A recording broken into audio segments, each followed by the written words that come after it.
So today I was thinking about some poetry. Poetry is probably one of my favorite types of literature. I guess it really portrays things that are portrayed in novels, but in such concise and such short little segments of words. I think it's fascinating how these poets make these things so short yet so meaningful, just as meaningful as some novels. I just think that's amazing. Probably my favorite poet of all time is Robert Frost. Robert Frost, he's an American poet. Most of the things he writes about are nature based, but actually if you look beyond the nature part, it's actually just about all of human life, which is really cool how he makes this motif about nature, and he's talking about all of life. It's ridiculous. It's so cool. I get excited about it. Sorry, I'm getting excited. It's fun. So I think everyone knows Robert Frost's most famous poem, Two Roads Diverged in a Yellow Wood, and I took the one less traveled by. But I think my most favorite poem of all of the poems that he's written is a poem called After Apple Picking, and I'd like to read it to you. My long two-pointed ladder sticking through a tree towards heaven still, and there's a barrel that I didn't fill beside it, and there may be 2 or 3 apples I didn't pick upon some bough. But I am done with apple picking now. Essence of winter sleeps is the night, the scent of apples I am drowsing off. I cannot rub the strangeness from my sight I got from looking through the pane of glass I skimmed this morning from the drinking trough and held against the world of hoary grass. It melted, and I let it fall and break.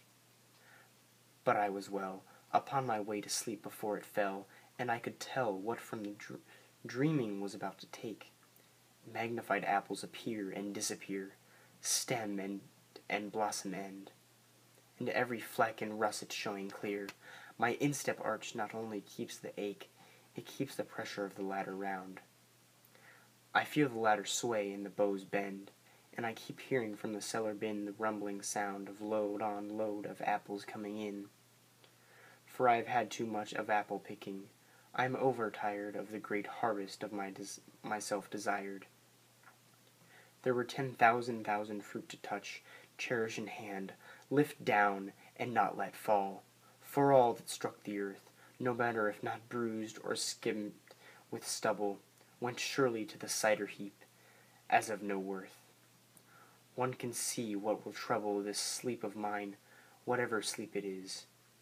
Where he not gone, the woodchuck could say whether it's like his long sleep, as I describe it coming on, or just some human sleep. He's talking about the apples being cherished things, thousands of apples on this tree, and he's picking them. Each one he must hold them and cherish them. Those are all the experiences that he goes through. He's looking back on this and he's saying, there are a couple of apples that I didn't pick, meaning there are a couple things that he didn't do in his life that he could have done, but he didn't do them. But he's done because this is his end. This is his death. This is where he stops. He stops with apple picking. This is when he realizes that there are some things that he's regretting. He's regretting not doing some things in his life. He even says, there's my basket, it's not full. There are apples that I didn't pick. And I think that's probably one of the most amazing things that we can all learn from that poem, is that don't leave things on your apple tree. When you pick your apples, make sure that you get all of the apples that you want. Hold them and cherish them, because all of those apples, all of those experiences are important, and you're going to think back on your life, and you don't want to have those regrets. You don't want to have the same regrets that this man is having. So make sure that you pick all of your apples.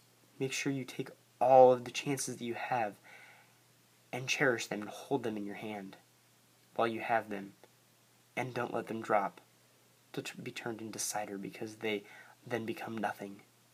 Don't waste your opportunities. Live your life. Make every opportunity count. That's what I'm leaving you guys with tonight. I'll see you.